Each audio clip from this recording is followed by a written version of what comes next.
Olá, seja mais uma vez muito bem-vindo aqui ao canal do Vascão Eterno. Pessoal, a última semana foi bastante agitada no Vasco.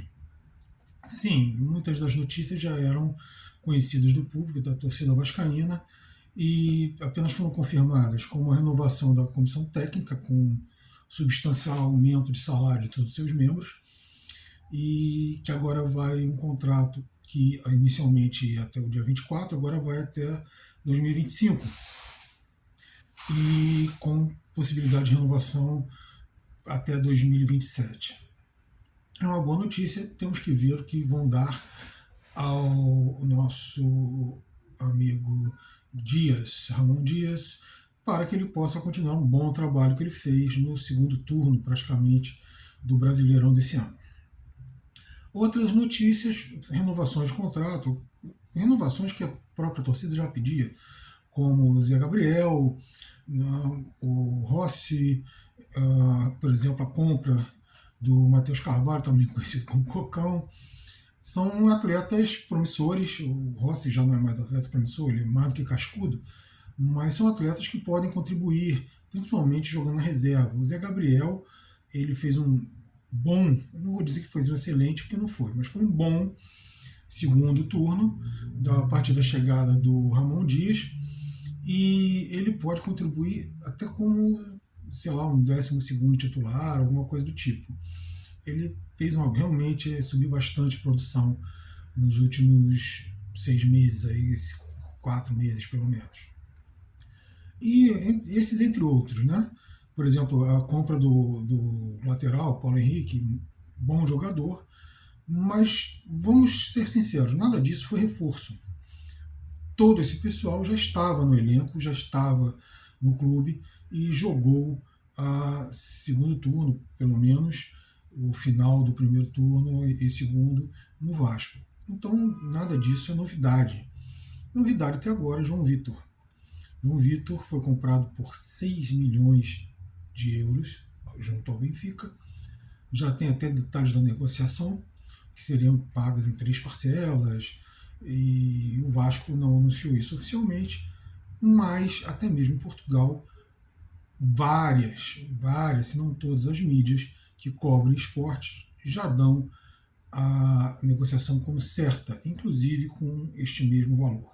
Ou seja, como eu falo sempre, eu não vou ficar comentando especulações vãs, mas quando você tem algo tão próximo, tão certo, provavelmente esse zagueiro realmente já acertou com o Vasco e é só uma questão agora de anunciar oficialmente e garantir a presença dele no elenco. Ele é um zagueiro rápido, um zagueiro de boa estatura, 1,87 m, não é um cara baixo e vale a pena pela velocidade, ou seja, melhora, facilita para que você compacte o time, né? E dá mais uma cobertura, por exemplo, ao Medel. O Medel, ele, de repente, foi um pouco tolhido, porque o companheiro que mais se aproximou dele durante o segundo turno foi o Michael. O Michael não é um zagueiro rápido. O Michael é um zagueiro de muita força, um porte físico muito avantajado, muito alto, tem acho que algo em torno de 1,90 m, mas ele não tem a velocidade necessária para que você compacte o time. Por quê? Quando você compacta o time, vamos dizer que você vai fazer a marcação lá na frente. Você compacta o seu time avança todo, inclusive a zaga, ao campo adversário. Então, quando você faz isso, você deixa um campo enorme para que jogadores saiam em velocidade atacando. Ou seja, lançamentos nas costas dos zagueiros lentos é mamão com açúcar para contra-ataques. Ainda mais se você tiver jogadores rápidos, e quase todos os times da Série A do brasileiro têm jogadores rápidos. Então você não pode fazer isso. Se você adianta a marcação e a sua zaga não vai, você abre muito espaço, facilita muito o toque de bola, ainda mais se for um toque rápido. Fica muito envolvente o time adversário, você não consegue se defender. Então é por isso que você via o Vasco tomando certo sufoco, porque o Vasco voltava a sua marcação, né, vinha marcar a partir da linha de meio de campo, porque ele não tinha condição de deixar os seus zagueiros expostos à velocidade dos contra-ataques adversários. Com um zagueiro mais rápido isso pode mudar de figura. Se eles optarem por jogar um 3-5-2, se você coloca Léo, esse zagueiro, e Medel, aí é que a coisa muda de figura mesmo, porque o Léo também, se não é a velocidade em pessoa, é um zagueiro relativamente rápido também. E aí facilita bastante esse trabalho de Medel, que pode ficar, por exemplo, como um sobra. Nada impede. Então, assim, é uma boa aquisição. Agora, temos que ver como ele vai se portar no Vasco, porque a verdade é a seguinte: ele apareceu no Corinthians, foi emprestado para o Inter de Limeira, foi emprestado para o Atlético Goianiense, onde ele se destacou, mas no Atlético Goianiense. A verdade é que ele nunca se destacou num time grande. E mesmo no Benfica, ele era reserva e jogou pouco. Foi emprestado, se não me engano, um Nantes da França, onde jogou um pouco mais, voltou para o Benfica, mas sempre reserva. Até porque os titulares e o primeiro reserva, ele era segundo reserva no Benfica, eram donos das posições. Então, assim, muito difícil realmente dele ganhar espaço, ainda mais no futebol, onde poucas ausências acontecem. Então vamos ver o que ele vai fazer vestindo a camisa pesada como a do Vasco, mas eu espero que ele realmente apareça muito bem. De resto, o Vasco ainda está em muitas negociações, alguns atletas que eram especulados no Vasco já não vêm mais. Por exemplo, tem um meio argentino que está fechando com o Corinthians, o Vasco também negou interesse nesse meia, mas o Vasco ainda tem algumas negociações em aberto. Os nomes não são ventilados, por exemplo, o João Vitor mesmo, para mim foi surpresa, eu ainda não tinha visto o nome dele ser ventilado em lugar nenhum. Então a verdade é que o Vasco tem negociações e deve aparecer mais gente. Só ele é muito pouco, até porque a zaga não foi o maior dos nossos problemas. Sim, foi em um jogo específico, onde nós tivemos um zagueiro machucado e 2 suspensos, além de alguns zagueiros voltando ou tentando voltar de lesão. Então nós tivemos aquela improvisação de um Capasso que não atuava há alguns meses, junto com um Medel que estava em recuperação, ele não estava bom da lesão, e se não me engano foi contra o próprio Corinthians, e o Vasco acabou perdendo o jogo.